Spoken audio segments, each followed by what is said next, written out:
सो hi everyone, welcome unique maths classes में। कैसे आप सब? बढ़िया है ना? उम्मीद है कि आप लोग बहुत अच्छे होंगे। ठीक है ना? तो हम लोग जो आज की जो एमसीक्यू क्लास करने वाले हैं आपका प्लांट ब्रीडिंग का, ठीक है ना?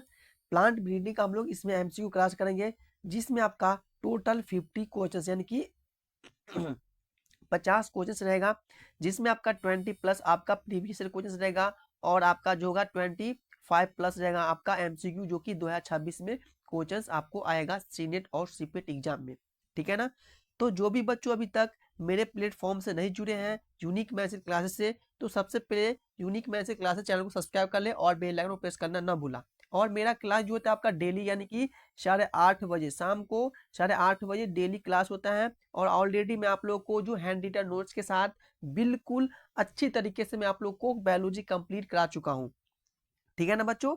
हाँ, तो जो भी बच्चों अभी तक कंप्लीट नहीं किए होंगे थ्योरी, वो कंप्लीट कर लेना। और वैसे तो मैं अभी आप एमसीक्यू स्टार्ट कर चुका हूँ बायोलॉजी का। इसके बाद मैं आपका फिजिक्स का टेस्ट सीरीज दूंगा, फिर केमिस्ट्री का दूंगा, फिर आपका नर्सिंग एप्टीट्यूड का दूंगा, फिर आपका इंग्लिश का, यानी कि हर एक टेस्ट सीरीज आपको free of cost unique maths classes से आपको मिलेगा।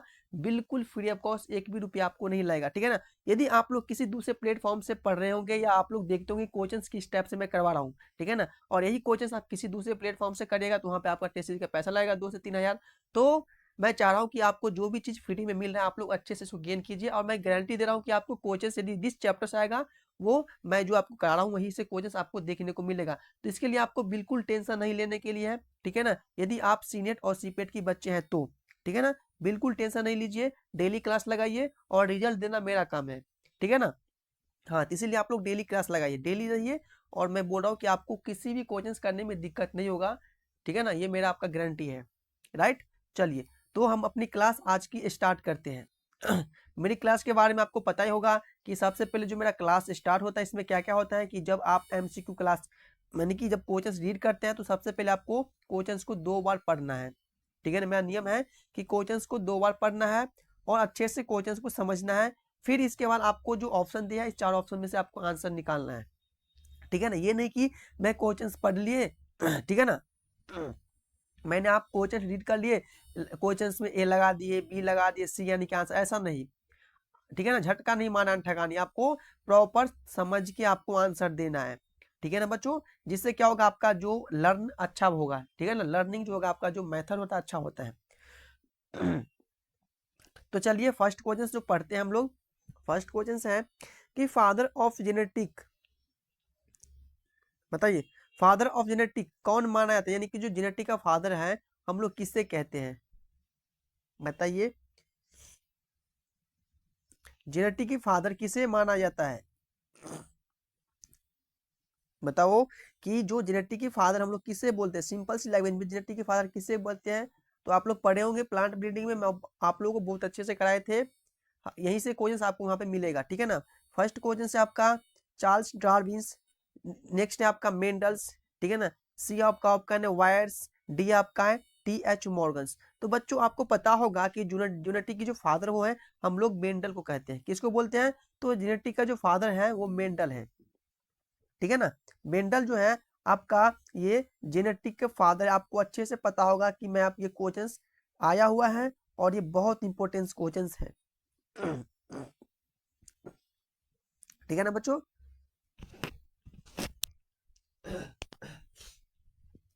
चलिए नेक्स्ट क्वेश्चन है। नेक्स्ट क्वेश्चन जो कह रहा है आपका हाइब्रिड्स, हाइब्रिड विगोर्स को क्या कहते हैं? बिल्कुल हिंदी में मिलेगा, ये नहीं कि इंग्लिश में। ठीक है ना? हिंदी में है, हिंदी वर्जन में क्वेश्चन बनाया हूँ, क्योंकि कुछ बच्चा बोल रहा है कि सर मुझे इंग्लिश में समझ नहीं आता, तो मैं इसी को इंग्लिश में कन्वर्ट कर दिया हूँ। ठीक है, तो बताइए कि हाइब्रिड विगोर्स को क्या कहते हैं? बताइए हाइब्रिड विगोर्स को क्या कहते हैं? बताओ क्या कहते हैं? क्या इसको हम इनब्रीडिंग डिप्रेशंस बोल सकते हैं, या म्यूटेशंस बोल सकते हैं, या हेट्रोसिस बोल सकते हैं, या पोलीप्लॉइड बोल सकते हैं? बताओ। सर्दी हो गया ना यार, गला बच जाता है बोलते बोलते। बताओ क्या कहते हैं? इन ब्रीडिंग डिप्रेशन को क्या कहते हैं हम लोग? तो बच्चों जो इन ब्रीडिंग डिप्रेशन जो होता है उसको हम लोग क्या बोलते हैं? बताओ। इसको हम लोग बोलते हैं हेट्रोसिस बोलते हैं। क्या बोलते हैं? हेट्रोसिस बोलते हैं। तो आपका आंसर हो जाएगा, यानी कि आपका C will be the right answer. ठीक है ना? चलिए अगला क्वेश्चन आप लोग रीड कीजिए।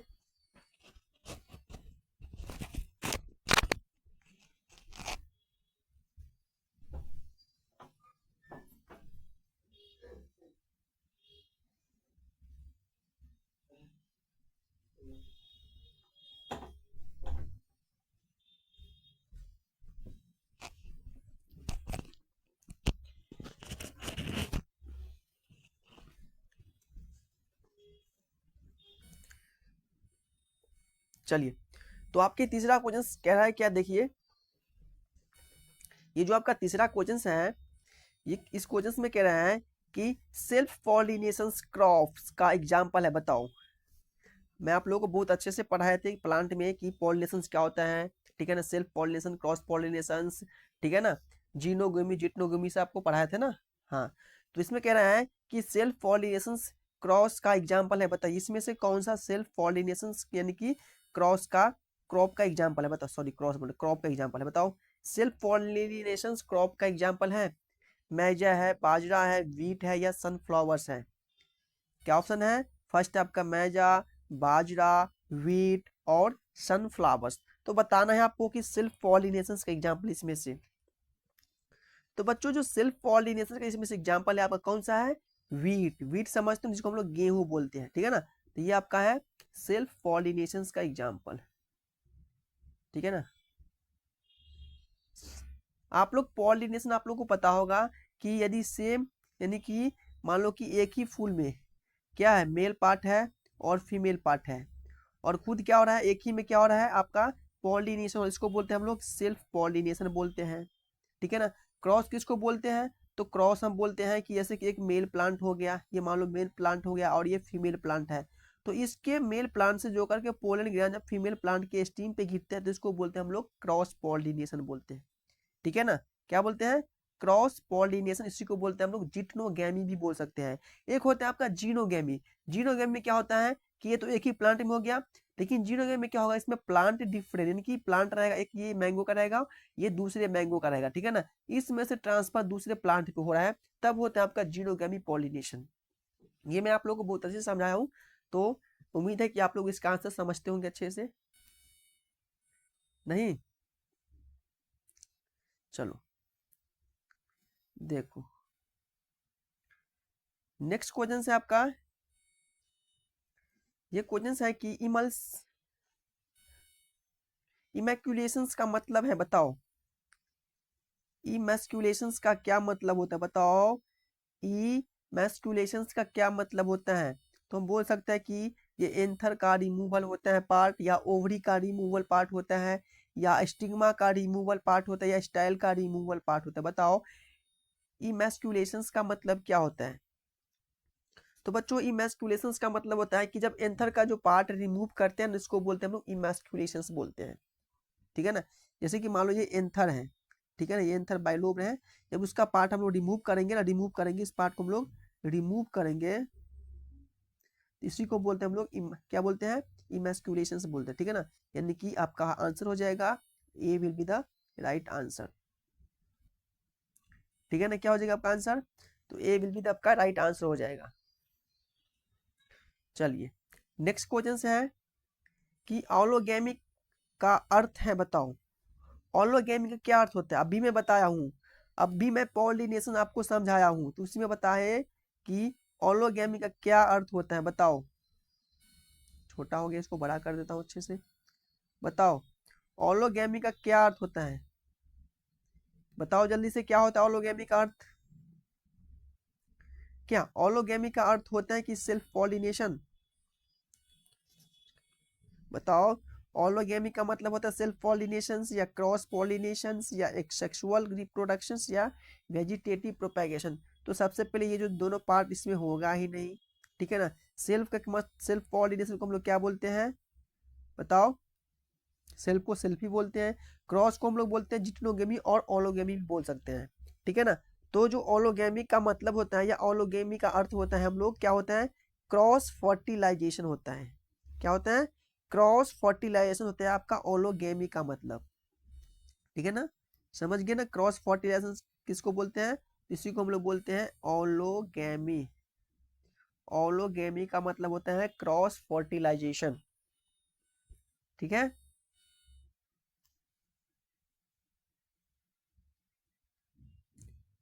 चलिए नेक्स्ट क्वेश्चन है कि पूरे लाइन थ्योरी किसने दी, बताओ। जो पूरे लाइन थ्योरी जो थे वो किसने दिए थे।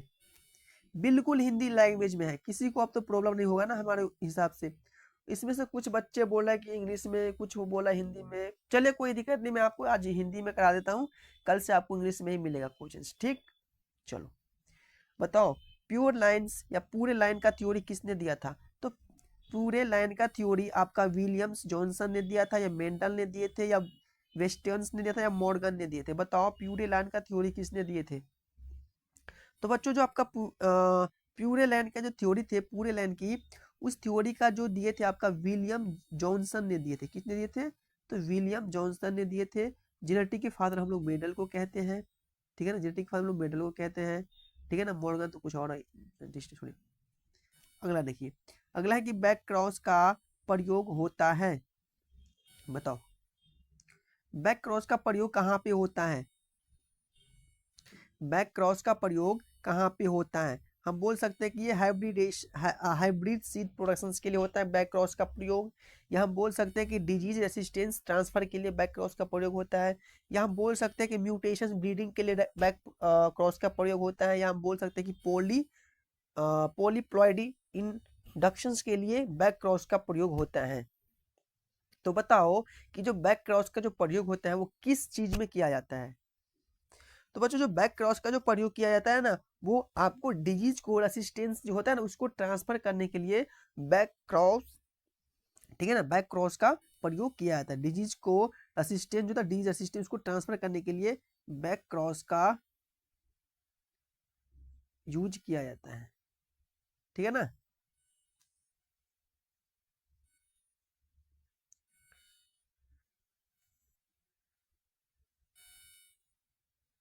चलिए अगला क्वेश्चन है कि म्यूटेशंस ब्रीडिंग में म्यूटेशंस इंड्यूस करने के लिए यूज होता है।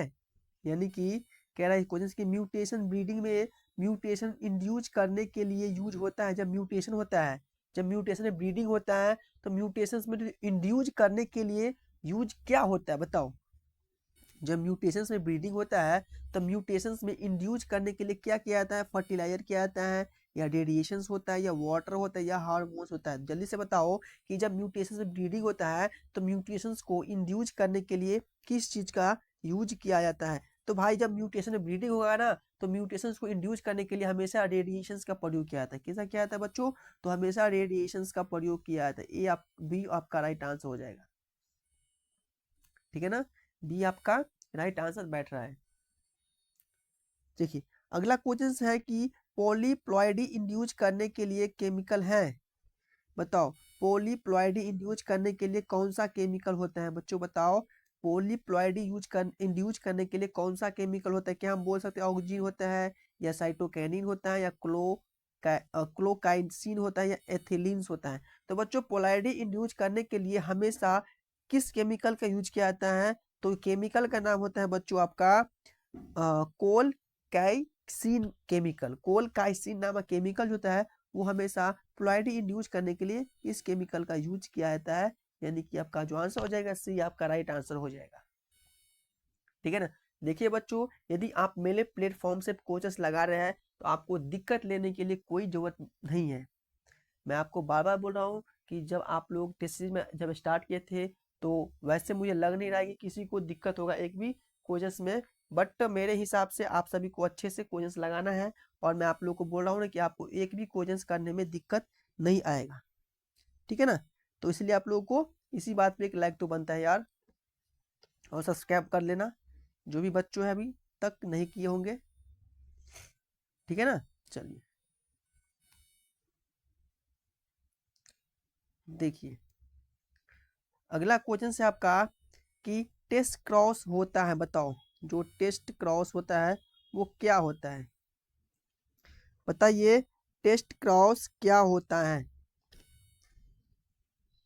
तो हम बोल सकते हैं कि टेस्ट क्रॉस जो होता है वो आपका डोमिनेंट क्रॉस डोमिनेंट होता है, या रिसेसिव क्रॉस रिसेसिव होता है, या F1 क्रॉस रिसेसिव पेरेंट्स, या F2 क्रॉस F2 होता है? बताओ टेस्ट क्रॉस क्या होता है? तो बच्चों आपको हमेशा याद रखना है कि जो टेस्ट क्रॉस होता है वो F1 क्रॉस रिसेसिव पेरेंट्स होता है। क्या होता है? F1 क्रॉस, यानी कि F1 क्रॉस रिसेसिव पेरेंट्स होता है, ये आपका टेस्ट क्रॉस होता है। ठीक है ना? चलिए नेक्स्ट क्वेश्चन है कि मेल स्टेरिलिटी का यूज होता है। मेल स्टेरिलिटी का यूज कहाँ पे होता है? बताओ मेल स्टेरिलिटी का यूज कहाँ होता है? म्यूटेशंस में यूज हो रहा है, या हाइब्रिड सीड प्रोडक्शंस में यूज हो रहा है, या प्योर लाइन सिलेक्शंस के लिए यूज हो रहा है, या मास सिलेक्शंस के लिए यूज हो रहा है? बताइए कि जो मेल स्टेरिलिटी का जो यूज होता है वो कहाँ पे होता है? तो बच्चों जो मेल स्टेरिलिटी का जो यूज हो रहा है आपका हाइब्रिड सीड प्रोडक्शंस में लेके क्या है, यानी कि सीड को हाइब्रिड, यानी कि जो अच्छा सीड बनाने के लिए, यानी कि सीड को मजबूत, तंदुरुस्त और पौष्टिक तौर पे, यानी कि जो होता है ना पौष्टिक का जिसको बोलते हैं, यानी कि सीड को अच्छा बनाने के लिए। तो बच्चों सीड को अच्छा बनाने के लिए यूज होता है आपका मेल स्टेरिलिटी, यानी कि हाइब्रिड सीड प्रोडक्शंस। यानी क्या हो जाएगा? हाइब्रिड सीड प्रोडक्शन, यानी कि आपका जो आंसर हो जाएगा बी आपका राइट हो जाएगा। ठीक है ना? चलिए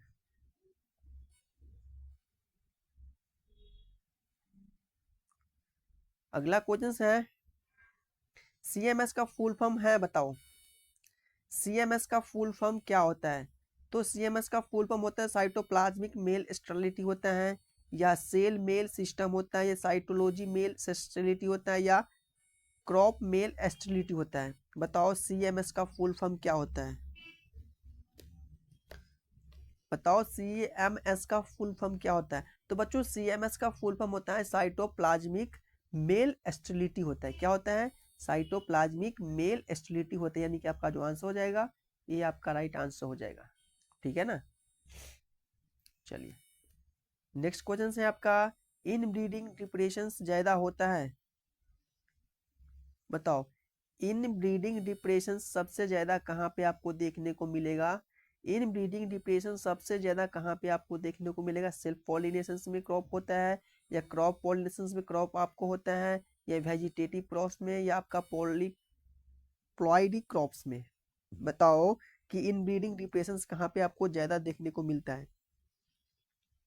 तो बच्चों जो आपका इन ब्रीडिंग डिप्रेशन जो होता है आपको ज्यादातर आपको क्रॉस पॉलिनेशन के क्रॉप में देखने को मिलता है। कहाँ पे होता है? तो क्रॉस पॉलिनेशन क्रॉप में आपको ये आपका इनब्रीडिंग का डिप्रेशन ज्यादातर देखने को मिलेगा। चलिए अगला क्वेश्चन है कि सिंगल क्रॉस हाइब्रिड बनता है? बताओ सिंगल क्रॉस हाइब्रिड बनता है? बताओ सिंगल क्रॉस जो हाइब्रिड होता है वो क्या बनता है? क्या बनता है? 2 इन ब्रीड लाइन से बनता है, या 3 लाइन से बनता है, या 4 लाइन से बनता है, या 5 लाइन से बनता है? यानी कि सिंगल हाइब्रिड जो बनता है वो कितने लाइन से बनता है? बताओ सिंगल क्रॉस हाइब्रिड कैसे बनता है? तो बच्चों जो आपका सिंगल क्रॉस हाइब्रिड जो बनता है आपका वो आपको 2 इन ब्रीड लाइन से बनता है, 2 इन ब्रीड लाइन से बनता है। ठीक है ना? ये आपका राइट आंसर हो जाएगा। ठीक चलिए नेक्स्ट क्वेश्चन है आपका डबल क्रॉस हाइब्रिड बनता है? ओहो इसमें सिंगल था इसमें डबल था। जिस बच्चे को थोड़ा सा दिमाग होगा वो बोल देगा कि सिंगल तो बन रहा है, 2 इन ब्रीड लाइन से बन रहा है, तो डबल कितने इन ब्रीड लाइन से बनेगा? बताओ बताओ डबल, तो भाई इसको डबल कर दो, यानी कि वो 4 क्या बनेगा? 4 लाइन से बनेगा ना, 4 लाइन से बनेगा, यानी कि सी का आंसर हो जाएगा। बहुत इजी था ना ये?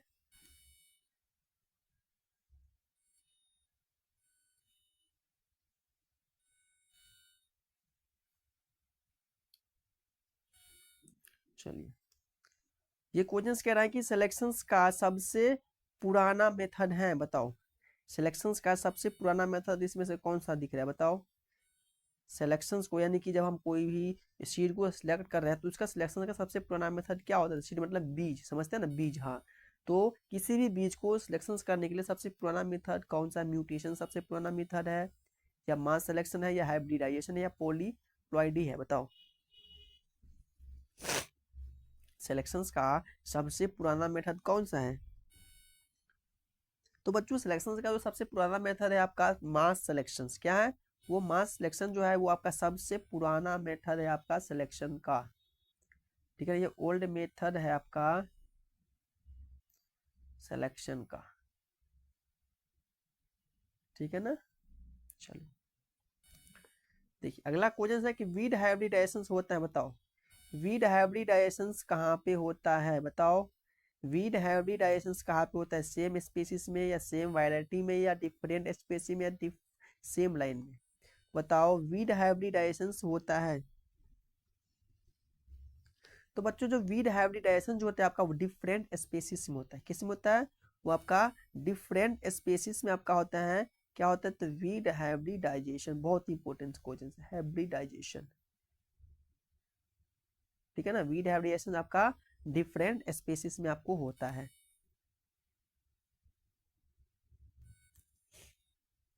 देखिए अगला क्वेश्चन है कि सोमा क्लोन वेरिएशंस मिलता है, सोमा क्लोनल वेरिएशंस कहाँ पे आपको देखने को मिलता है, बताओ सोमा क्लोनल वेरिएशंस मिलता है कहाँ मिलता है, फील्ड में मिलता है या टिश्यू कल्चर में मिलता है या हाइब्रिडाइजेशन में मिलता है या सिलेक्शन से मिलता है, बताओ कि सोमा क्लोनल वेरिएशंस मिलता है।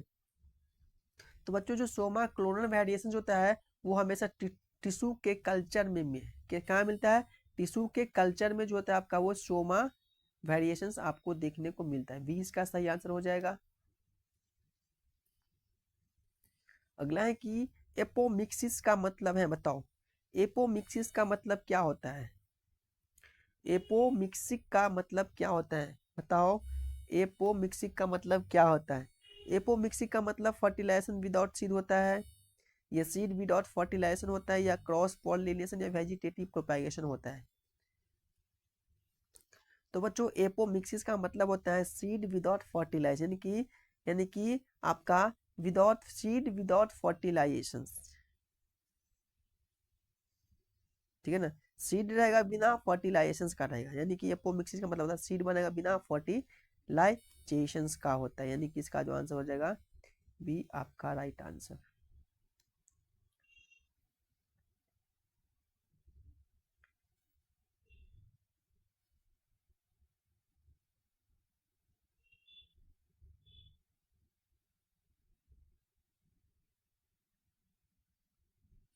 देखिए अगला क्वेश्चन है आपका कि प्लांट ब्रीडिंग का मेन ऑब्जेक्टिव है, प्लांट में ब्रीडिंग होता है उसका मेन ऑब्जेक्टिव आपको बताना है, यील्ड बंधना या डिजीज रेसिस्टेंस या क्वालिटी इंप्रूवमेंट या ऑल ऑफ दी वो, प्लांट ब्रीडिंग का मेन ऑब्जेक्टिव है, बताओ प्लांट ब्रीडिंग का मेन ऑब्जेक्टिव भी होता है आपका यील्ड बनना भी होता है, बंधना भी होता है, डिजीज असिस्टेंस भी होता है, क्वालिटी इंप्रूव करना होता है, और इसमें यानी कि ऑल ऑफ दी अबोव, इनमें से सभी हो जाएगा, यानी कि आपका सभी हो जाएगा, डी आपका राइट आंसर।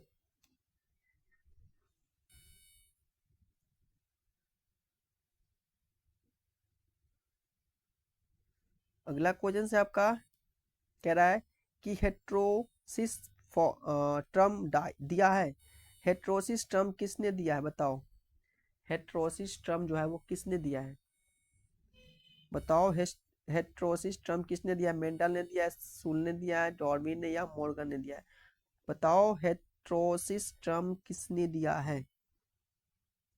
तो बच्चों जो हेट्रोसिस जो टर्म दिया आपका किसने दिया, सुल ने दिया है, किसने दिया है, सुल ने दिया है, बी राइट आंसर। नेक्स्ट है लॉ ऑफ सेग्रीगेशन दिया है, लॉ ऑफ सेग्रीगेशन किसने दिया है, लॉ ऑफ सेग्रीगेशन किसने दिया, डार्विन ने, मेंडल ने, डी वायरी ने या आपका बार्टिसन ने दिया, बताओ लॉ ऑफ सेग्रीगेशन किसने दिया है। तो बच्चों लॉ ऑफ जो सेग्रीगेशन दिया आपका मेंडल ने दिया है, किसने दिया है, तो मेंडल ने ही आपका लॉ ऑफ सेग्रीगेशन दिया है, मेंडल ने ही लॉ ऑफ सेग्रीगेशन दिया है, ठीक है ना, याद रखने वाली बात है ये। अगला है कि ट्रांसजेनिक क्रॉप्स का एग्जांपल बताना है, ट्रांसजेनिक क्रॉप्स का इसमें से एग्जांपल बताना है, कौन सा एग्जांपल है, बीटी कॉटन, व्हीट, राइस या बेरली, बताओ ट्रांसजेनिक क्रॉप्स का एग्जांपल बताओ। ट्रांसजेनिक क्रॉप्स का एग्जांपल होता है आपका कॉटन, क्या होता है, कॉटन जो होता है आपका ट्रांसजेनिक क्रॉप्स का एग्जाम्पल होता है। अगला है बीटी जीन सोर्स है, बताओ बीटी जीन जो होता है उसका सोर्स क्या है। बीटी जीन का सोर्स वायरस है, फंगी है, बैक्टीरिया या एल्गी है।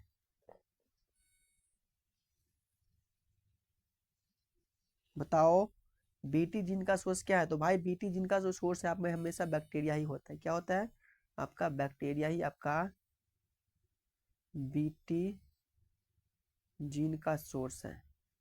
ठीक है ना, बैक्टीरिया क्या आपका बीटी जीन का सोर्स होता है। अगला क्वेश्चन है कि एनी अप्लॉइडी में क्रोमोसोम नंबर होता है, बताओ एन इप्लॉइडी में क्रोमोसोम का नंबर कितना होता है बताओ। एन इप्लॉइडी में क्रोमोसोम नंबर होता है, क्या होता है बताओ। एक्स्ट्रा मल्टीपल होता है या वन एक्स्ट्रा और लेस होता है या डबल होता है या ट्रिपल होता है। बताओ कि एन इप्लॉइडी में जो क्रोमोसोम की नंबर होता है उसमें क्या होता है।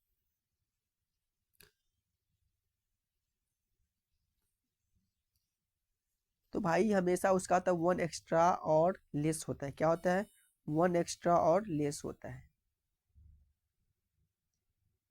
देखिए अगला है ऑटोप्लॉइडी एग्जाम्पल, इसमें से बताना है ऑटोप्लॉइडिक एग्जाम्पल। बताओ ऑटोप्लॉइडिक एग्जाम्पल कौन सा है, बनाना है, कॉटन है, वीट है या पी है।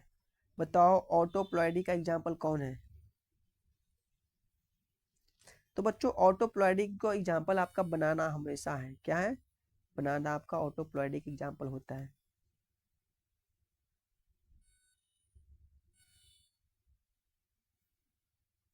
देख कितना मस्त क्वेश्चन है। अगला है ऑलोप्लॉइडिक एग्जाम्पल है, बताओ ऑलोप्लॉइडिक एग्जाम्पल है बताओ। ऑलोप्लॉइडिक का एग्जाम्पल है बताओ, जल्दी से बताओ ऑलोप्लॉइडिक एग्जाम्पल कौन सा है। क्या हम बोल सकते हैं कि जो वीट ऑलोप्लॉइडिक एग्जाम्पल है पी है या जर्म है या मस्टर होता है। ऑलोप्लॉइडिक एग्जाम्पल बताओ।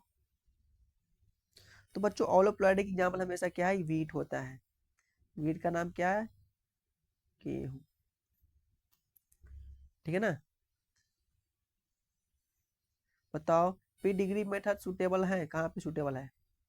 पी डिग्री मेथड कहाँ पे सुटेबल है। सेल्फ पॉलिनेशन क्रॉप में सुटेबल है, क्रॉस पॉलिनेशन क्रॉप में सुटेबल है या वेजिटेटिव क्रॉप में सुटेबल है, इनमें से किसी में सुटेबल नहीं है। पी डिग्री मेथड सुटेबल किस में है बताओ।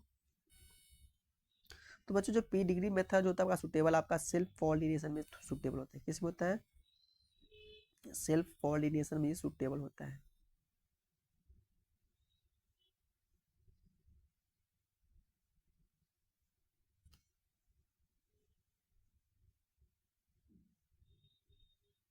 नेक्स्ट है recurrent selection mainly used in, बताओ रिकरेंट सिलेक्शन मेनली कहाँ पे यूज्ड होता है। बताओ रिकरेंट सिलेक्शन मेनली कहाँ पे यूज्ड होता है। सेल्फ पॉलिनेशन में, क्रॉस पॉलिनेशन में या ऑपोमेटिक्स में या न इनमें से किसी में नहीं। रिकरेंट सिलेक्शन मेनली कहाँ पे यूज होता है। तो बच्चों ये हमेशा क्रॉस पॉलिनेशन में यूज होता है। कहाँ पे होता है वो हमेशा क्रॉस पॉलिनेशन में ही हमेशा ये आपका जो होता है रिकरेंट सिलेक्शन यूज किया जाता है। अगला क्वेश्चन है म्यूटेशंस ब्रीडिंग सक्सेसफुली इन, बताओ म्यूटेशन ब्रीडिंग सक्सेसफुली इन। बताओ म्यूटेशन ब्रीडिंग कहाँ पे आपका सक्सेसफुली आपको देखने को मिलता है, वीट में, राइस में, बेली में या इनमें से सभी में। म्यूटेशन ब्रीडिंग कहाँ पे आपको सक्सेसफुली देखने को मिलता है। तो बच्चों जो म्यूटेशन ब्रीडिंग होता है वो हमेशा आपको राइस में भी मिलेगा, वीट में मिलेगा और बेली, यानी कि आपको सभी में म्यूटेशन ब्रीडिंग सक्सेसफुली देखने को मिलेगा। डी इसका राइट आंसर हो जाएगा। ठीक है ना। चलो अगला क्वेश्चन है जेनेटिक वेरिएबिलिटी का सोर्स है, बताओ जेनेटिक वेरिएबिलिटी का सोर्स क्या है। बताओ क्या जल्दी से बताओ बच्चों जेनेटिक वेरिएबिलिटी का सोर्स क्या है। म्यूटेशन है, रिकॉम्बिनेशन है या मार्गेशन से या इनमें से सभी है। जेनेटिक वेरिएबिलिटी का सोर्स है।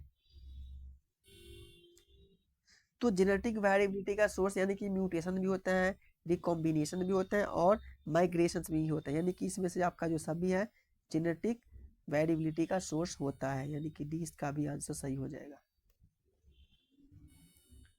नेक्स्ट क्वेश्चन है हेट्रोजाइगोस्टिक्स ज्यादा होती है, बताओ हेट्रोजाइगोस्टिक सबसे ज्यादा कहाँ पे आपको देखने को मिलता है? हेट्रोजाइगोस्टिक सबसे ज्यादा कहाँ पे देखने को मिलता है? सेल्फ पॉलिनेशन में, क्रॉस पॉलिनेशन में, वेजिटेटिव में, इनमें से किसी में नहीं। तो बच्चों सेल्फ सॉरी, जो हेट्रोजाइगोस्टिक जो ज्यादा होते हैं हमेशा आपको क्रॉस पॉलिनेशन में सबसे ज्यादा देखने को मिलता है। किस में होता है? आपका क्रॉस पॉलिनेशन में सबसे ज्यादा हेट्रोजाइगोस्टिक देखने को मिलता है।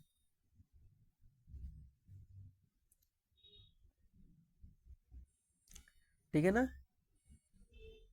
अगला क्वेश्चन है क्लोनल सिलेक्शंस यूज्ड इन, बताओ क्लोनल सिलेक्शन जो होता है वो कहाँ पे इसका यूज्ड होता है? बताओ क्लोनल सिलेक्शंस इसका यूज्ड कहाँ पे होता है? बताओ जल्दी से बताओ, क्लोनल सिलेक्शंस का यूज्ड कहाँ पे होता है? क्या शुगर केन में यूज होता है या व्हीट में होता है? शुगर केन का मतलब क्या होता है? ईख होता है। व्हीट का मतलब क्या होता है? गेहूं होता है। पी का मतलब क्या होता है? बताओ मटर होता है। जैम का मतलब क्या होता है? बताओ। हाँ चलो ठीक है। तो बताओ कि क्लोनल सिलेक्शंस का यूज कहाँ पे होता है?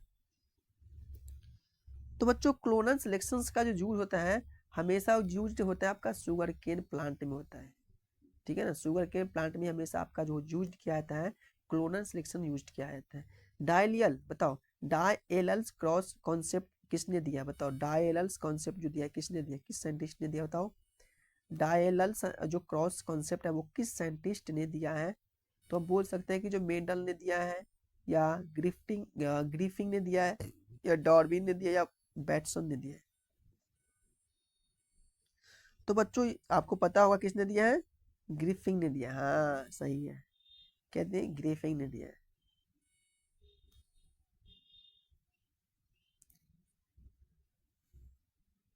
चलिए देखिए, इस क्वेश्चन में कह रहा है कि हेरिटेबिलिटी का कॉन्सेप्ट दिया, बताओ हेरिटेबिलिटी का कॉन्सेप्ट किसने दिया? भाई कॉन्सेप्ट से बहुत क्वेश्चन पूछा जाता है इसीलिए इसमें दिया हूं मैं।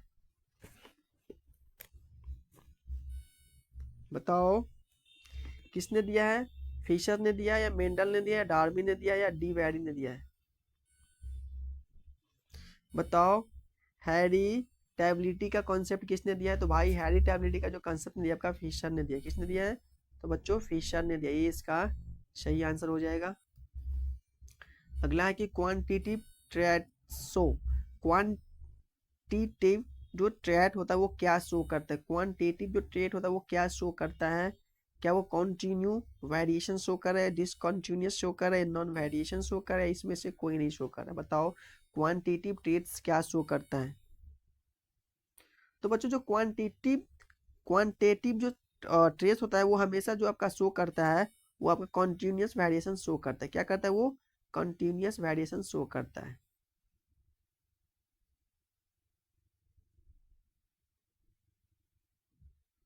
ठीक है ना।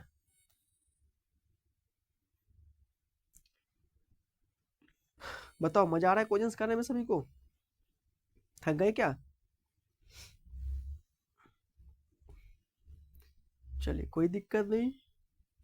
आप लोग चार पाँच में तो अब रहा नहीं, कितने फरवरी खत्म ही हो गया, मार्च अप्रैल मई जून, यानी कि 3 महीना बचा आप लोग एग्जाम का। तो 3 महीना आप लोग अच्छे से टेस्ट कर लीजिए और आप लोग पास हो जाएंगे।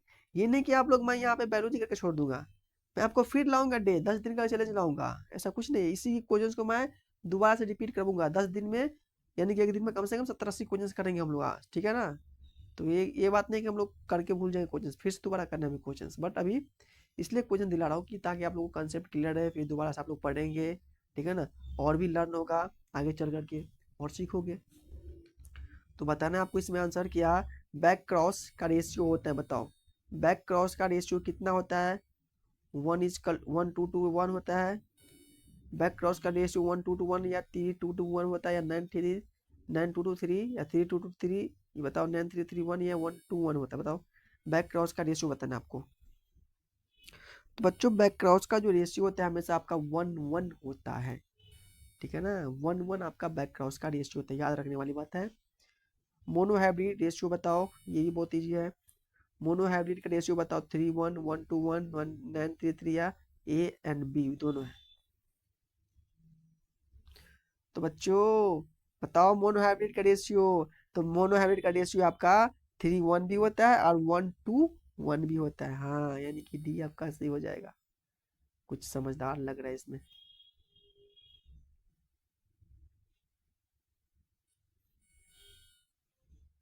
बताइए बताइए, डी हाइब्रिड का रेशियो बताओ इसमें।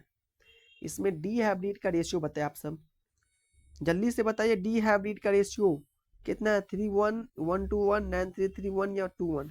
डी हाइब्रिड का रेशियो कितना होता है? तो बच्चों डी हाइब्रिड का रेशियो होता है 9:3:3:1। ये आपको जी पे याद होना चाहिए, ठीक है ना। 9:3:3:1 क्या होगा आपका? डी हाइब्रिड का रेशियो होता है। अगला है प्लांट इंट्रोडक्शंस किस स्टेप में इंक्लूड है? प्लांट इंट्रोडक्शंस के स्टेप में क्या इंक्लूड है बताओ? प्लांट इंट्रोडक्शंस के स्टेप में क्या इंक्लूड है? एक्सप्लोरेशन इंक्लूड है, इवैल्यूएशन इंक्लूड है, क्वारंटीन इंक्लूड है, इनमें से सभी इंक्लूड है। बताओ प्लांट इंट्रोडक्शंस के स्टेप में क्या इंक्लूड है? प्लांट इंट्रोडक्शंस के स्टेप में क्या इंक्लूड है बच्चों? तो प्लांट इंट्रोडक्शंस के स्टेप में आपका एक्सप्लोरेशंस भी इंक्लूड किया गया है, इवैल्यूएशंस भी इंक्लूड किया गया है, और क्वारंटीन भी इंक्लूड किया गया। ये सभी जो है आपका प्लांट इंट्रोडक्शंस में इंक्लूड किया गया है, ठीक है ना। डी इसका सही आंसर हो जाएगा।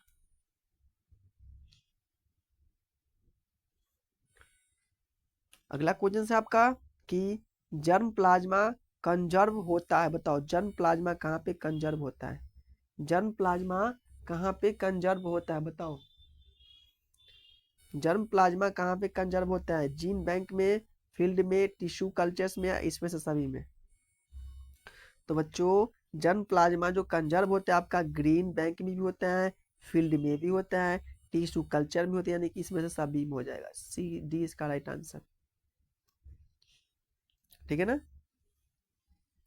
अगला है कि जीन बैंक एग्जाम्पल, इसमें बताओ कि जीन बैंक का एग्जाम्पल बताओ, इसमें से कोई है? जीन बैंक का एग्जाम्पल बताओ, इसमें से कोई है? NBP GRI ICARI इसमें सभी बताओ। जीन बैंक एग्जाम्पल बहुत ईजी है। तो बच्चों जीन बैंक का जो एग्जाम्पल है ना, पता है आपको, वो आपका NBPGR है। NBPGR जो आपका वही आपका जीन बैंक का क्या है? एग्जाम्पल है, ठीक है ना।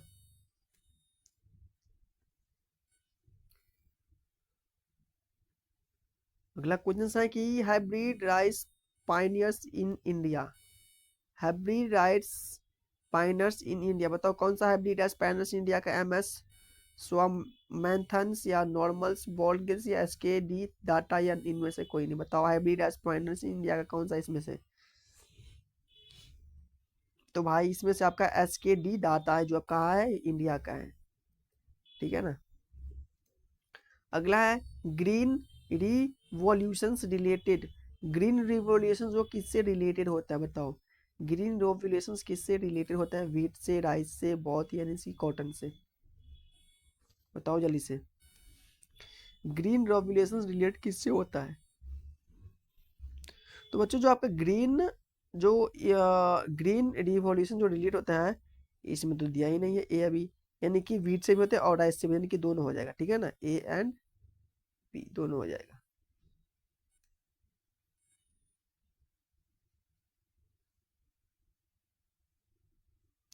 अगला है golden rice enriches with. बताओ गोल्डन राइस, बताओ golden rice enriches with. Golden rice enriches with के साथ क्या होता है? उसके साथ इस गोल्डन राइस में क्या आपको देखने को मिलेगा? आयरन, विटामिन से, या जिंक, या प्रोटीन्स?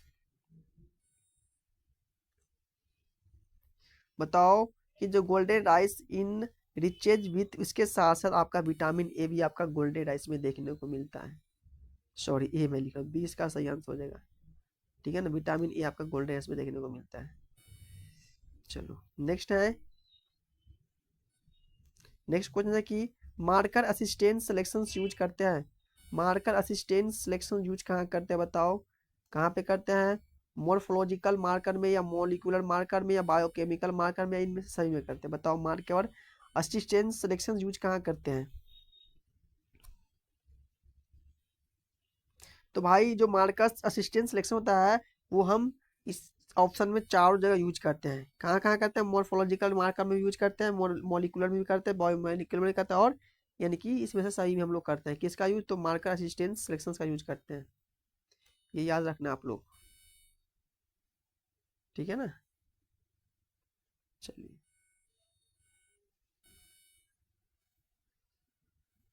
नेक्स्ट क्वेश्चन है आपका QTL stand for, QTL stand for यानी कि QTL का मतलब होता है क्या? बताओ QTL स्टैंड फॉर कहाँ होता है? QTL स्टैंड बताओ। क्वांटिटी ट्रेड लो की, quality trade levels, Q trade link या नन नन ऑफ वो बताओ। QTL stand for, QTL stand for क्या होता है? जल्दी से बताइए। QTL स्टैंड फॉर, तो बच्चों QTL स्टैंड फॉर जो होता है ना आपका, वो होता है क्वांटिटिव ट्रेड्स लॉस की होता है। क्या होता है? क्वांटिटिव ट्रेड लो की होता है, ये इसका आंसर हो जाएगा।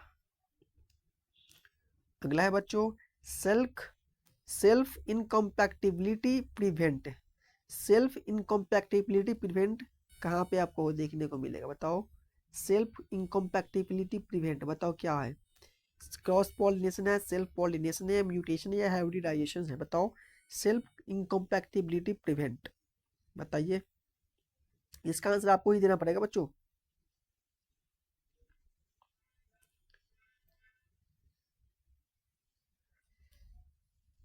जल्दी से बताइए क्या है इसका आंसर भाई। सेल्फ, आपको दिमाग लगाना है, सेल्फ पूछ रहा है, सेल्फ इनकम्पैक्टिबिलिटी पूछ रहा था। सेल्फ इनकम्पैक्टिबिलिटी का मतलब सेल्फ पॉलिनेशन होता है। क्या होता है? Self pollination. बच्चों यार थोड़ा सा दिमाग लगा लो, ऐसा काम नहीं चलने वाला है, इसलिए मैं इसलिए क्वेश्चन आपको करा रहा हूँ, एक ही चैप्टर ले लेगी है, 4-5 चैप्टर का मिक्स कर दूंगा तो लगता है आपका दिमाग ही मिक्स हो जाएगा। हाँ हेट्रो हेट्रोसिस मैक्सिमम होता है, बताओ हेट्रोसिस कितना होता है मैक्सिमम, या कहाँ होता है मैक्सिमम? बताओ हेट्रोसिस मैक्सिमम क्या होता है? F1 generation, F2 generation, F3 generation या बैक क्रॉस होता है? हेट्रोसिस मैक्सिमम होता है, तो बच्चों हेट्रोसिस जो होता है आपका मैक्सिमम F1 जनरेशन होता है। क्या होता है आपका? F1 जनरेशन होता है। लास्ट क्वेश्चन से आपका प्लांट ब्रीडिंग का, इसका भी जवाब आप लोग दे पाओगे क्या? आइडियल प्लांट टाइप्स कॉन्सेप्ट दिया था किसने? बताइए आइडियल प्लांट कॉन्सेप्ट किसने दिया था? बहुत इजी क्वेश्चन है, और ये क्वेश्चन हमें लग रहा है कि बहुत बहुत बहुत इंपॉर्टेंट है, यानी कि यही नहीं बहुत सारा इंपॉर्टेंट है, बट मुझे ये कुछ और नहीं ऐसा लग रहा है, ठीक है ना। बताइए आइडियल प्लांट टाइप्स कॉन्सेप्ट किसने दिया है? डोनाल्ड डोनाल्ड ट्रम्प रख देते हैं, डोनाल्ड मेंडल, डार्विन या वेस्टिसन ने आइडियल प्लांट टाइप्स कॉन्सेप्ट किसने दिया है? तो बच्चों आइडियल प्लांट कॉन्सेप्ट आपका डोनाल्ड ने दिया है, डोनाल्ड ट्रम्प नहीं, डोनाल्ड ने दिया है। ये वाला ट्रम्प मत मान लीजिएगा, अभी अमेरिका का राष्ट्रपति है, ठीक है ना। तो डोनाल्ड आपका ये आइडियल प्लांट कॉन्सेप्ट दिया है। तो बच्चों फाइनली आपका हो गया है प्लांट ब्रीडिंग का टेस्ट सीरीज कंप्लीट हो गया है, ठीक है ना। अभी तक हम लोगों ने 5-6 चैप्टर का जो है MCQ PYQ कंप्लीट कर चुके हैं, ठीक है ना। तो जिस बच्चे को अभी तक पता नहीं हुआ कि मैं कितने चैप्टर के MCQ कंप्लीट किया हूँ, तो मैं अभी आपको बता रहा हूँ कितने चैप्टर के MCQ अभी तक हम लोग कंप्लीट कर चुके हैं, ठीक है ना। तो सबसे पहले दिन जो हम लोग कंप्लीट किए थे आपका रेस्पिरेशन, यानी कि हम लोग को रेस्पिरेशन भी हो चुके हैं, रेस्पिरेशन भी हो चुके हैं। सेकेंड चैप्टर आपका सेल स्ट्रक्चर भी हो चुके हैं, रिप्रोडक्शंस भी हो चुके हैं,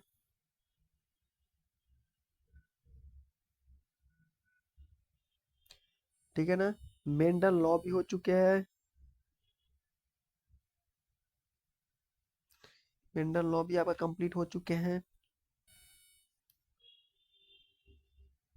एंजाइम्स भी कंप्लीट हो चुके हैं, इकोसिस्टम भी कंप्लीट हो चुके हैं, ठीक है ना। साथ में आपका हो जाएगा आज हम लोग जो कंप्लीट किया है वो है आपका प्लांट ब्रीडिंग, प्लांट ब्रीडिंग आज कंप्लीट किया हम लोग, ठीक है ना। सोचिए कितना हो गया 7, यानी कि हम लोग अभी तक कितने एमसीक्यू किए हैं पता है आपको?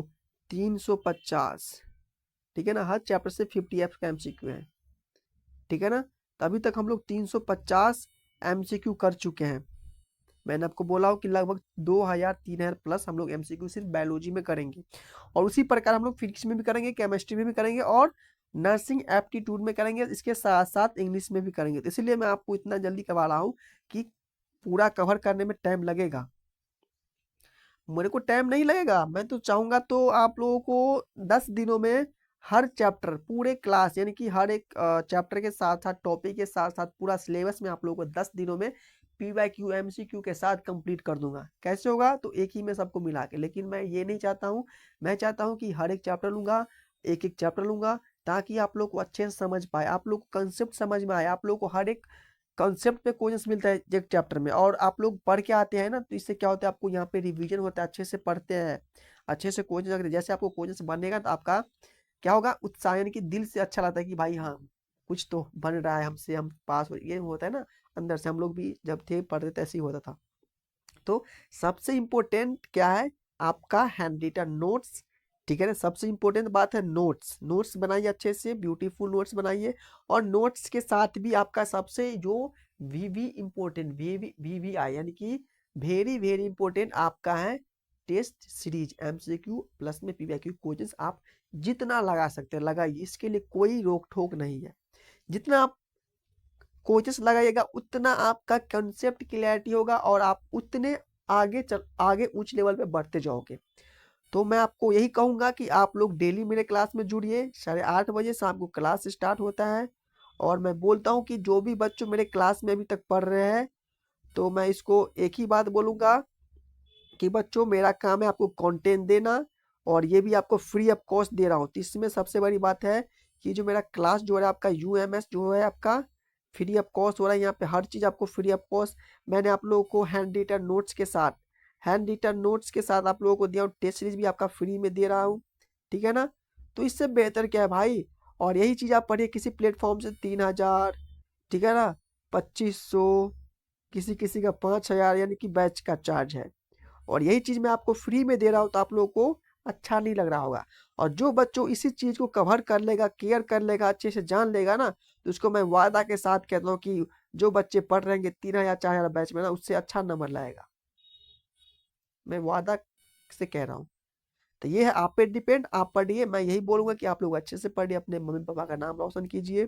ठीक है ना, आपके मम्मी पापा चाहता है कि मैं कितना भाई, कहाँ से आपके मम्मी पापा किसी का इतना गरीब होता है, चुन चुन के पैसा लाता, 300-400 दिहाड़ी मिलता है भाई।